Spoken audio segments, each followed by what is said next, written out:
వీళ్ళకి తెలిసిందా నిన్న నుంచి సోషల్ మీడియాలో ఒకటే ట్రోలు, పైసలు లేవు కోసినా లేవు అని చెప్తే ఆయన రేవంత్ రెడ్డి గారు తిరుగుతున్నటువంటి ప్రత్యేక విమానాలు ఈ మంత్రులు వేసుకపోతున్నట్టు గీ నల్లగొండ కోమటిరెడ్డి వెంకటరెడ్డి ఈ నల్లగొండక హెలికాప్టర్ వేసుకొని పోతాడు ఈడికెళ్ళి.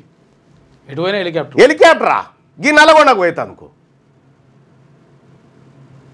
ఆడ ఇల్లందు ఎమ్మెల్యే కోరం కనుక కాదు ఇదివరకు ఉన్నటువంటి ఆయన 5 సార్లు ఎమ్మెల్యేగా గుమ్మడి నర్సే సైకిల్ మీద వచ్చిండాయా. ఆర్టీసీ బస్సులలో రాసి ఉంటుంది దానికి ఎంపీ ఎమ్మెల్యే ఎమ్మెల్సీ అని రాసి ఉంటుంది. అట్లా బస్సులలో మీరు హెలికాప్టర్ ఎందుక మింగమెత్తుకులేదు మీసాలకు సంపంగా ఉన్నట్టుగా హెలికాప్టర్లు వేసుకొని పోవడం ఎందుకు? కోసినా పైసలు లేని కాడ ఈ అందాల పోటీలేంది, దానికో 200-300 కోట్ల ఖర్చు ఏంది? అందుకోసమే రాష్ట్ర ప్రభుత్వం దివాలా తీసింది. ఈ విచ్చలవిడిగా ఖర్చులు పెట్టి విచ్చలవిడిగా దోపిడికి తెగబడి ఎక్కడికక్కడ దోపిడీ చేస్తూ ఉన్నారు. ఈ దోపిడీ వల్లనే దివాలా తీసింది రాష్ట్రం. దాంట్లో ఈ లోకలే కాదాయో అటు అది వరకు ఉన్న బీఆర్ఎస్ వాళ్ళు చేసింది గదే, ఇప్పుడు వీళ్ళు గదే. ఇవన్నీ అప్పర్ క్యాస్ట్ ప్రభుత్వాలు, ఇవన్నీ ప్రజలకు మంచి చేయడం కాదు, వ్యవస్థలను నాశనం చేసి అందులో వాళ్ళు బాగుపడ్డారు తప్ప ఈ వర్గాల ప్రజలు బాగుపడలేదు. దీన్ని బట్టి మనం అర్థం చేసుకోవాల్సింది ఏంటంటే వీళ్ళకి పరిపాలన చేత కాదు, వీళ్ళ కౌలుకి ఇచ్చిన రాష్ట్రాన్ని వీళ్ళ నుంచి అయితలేదు.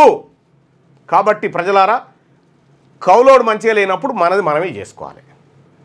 2028లో కల్లా బీసీలారా స్టార్ట్ అప్రమత్తంగా ఉండండి. మన రాజ్యం రావాల్సిందే, మన ముఖ్యమంత్రి కావాల్సిందే.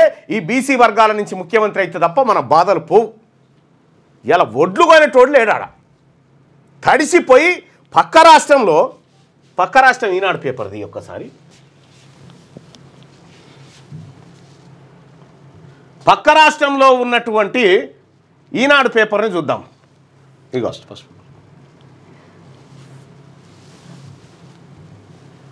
అదంతెందుకన్నా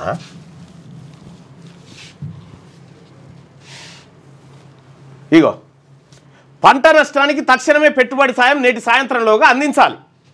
పక్క రాష్ట్రంలో పంట నష్టపోతే పెట్టుబడి సాయం అక్కడ రాష్ట్ర ప్రభుత్వం అందిస్తూ ఉంది.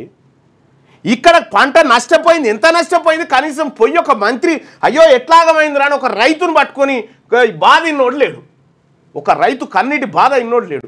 వడ్లు చెరువు తరపిస్తూ ఉన్నాయి, కల్లాలని ఐకేపీ సెంటర్లన్నీ గుడ్లెల పెట్టి చూస్తూ ఉన్నాయి. మనం కొనాల్సిన టార్గెట్ కంటే 50% కూడా మనం కొనకపోతే ఇప్పటిదాకా. పోనీ ఆ రైతు బంధాన పూర్తి చేసినామంటే అదాన్నే పెండింగ్. ఇక రాజీవ్ యువ వికాసం పెడితే సిబిల్ స్కోర్ ఉండాలని చెప్పి CIBIL score BC SC ST పోరగాల దగ్గర ఉందా? సిబిల్ స్కోర్ ఉండాలట. బీసీ ఎస్సీ ఎస్టీ పోరగాల దగ్గర సిబిల్ స్కోర్ నాది. తిండికి గచ్చిలేక బతుకుతా ఉంటే సిబిల్ స్కోర్ కావాలా? ఇప్పుడు సిబిల్ స్కోర్ ఆధారంగా లోన్లట అంటే మనకు కూడా కాదన్నట్టు కాదు, కంప్లీట్గా అప్పర్ కాస్ట్ పోరగాళ్ళకి ఇచ్చేటువంటి పథకం. స్కోర్ లేదు, లోన్ లేదు, కథం. ఆ స్కోర్ లేదు, ఈ లోన్ లేదు, అటు పెట్టుబడి సాయం లేదు, కళ్ళాలలో ఒడ్లు కొనుడు లేదు, ఇస్తా అన్న పథకాలు ఇచ్చుడు లేదు, రియంబర్స్మెంట్ బకాయిలు పెండింగు, ఉద్యోగస్తుల భత్యాలు పెండింగు, రిటైర్ అయితే బెనిఫిట్స్ పెండింగు, ఆర్టీసీ ఆగమాగం. ఏ రంగంలో ముందున్నాం మనం చెప్పురి? ఏ రంగం? ఇవి చెప్పేతానుకేనా ఒక ముఖ్యమంత్రి గారు గద్దె మీదకి ఎక్కి మా తాన ఏమీ లేవని శైలు లేవట్టుడేనా? ఈ శైలు లేవట్టినా చేయలేదో అప్పుడే 2023లో లేవడితే నీకు ఓటే అన్నా వద్దా అనేది జనం డిసైడ్ అయ్యేటోళ్ళు కదా. ముఖ్యమంత్రి గారు ఇప్పుడు చెప్తే లాభమైంది. ఇప్పుడు చెప్పడం అంటే ఏందన్నట్టు దీన్ని మోసం అంటారు.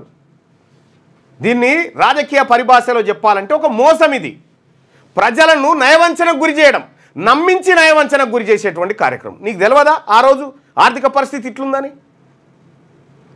పోనీ ఇంత దివాలా తీసింది కదా, గత పాలకులు ఈ పాలకులు అంతా కలిసి రాష్ట్ర వ్యవస్థను దివాలా తీసిరు కదా, సర్కార్ వల్ల ఏమన్నా సక్కా చేసిరా వీళ్ళు?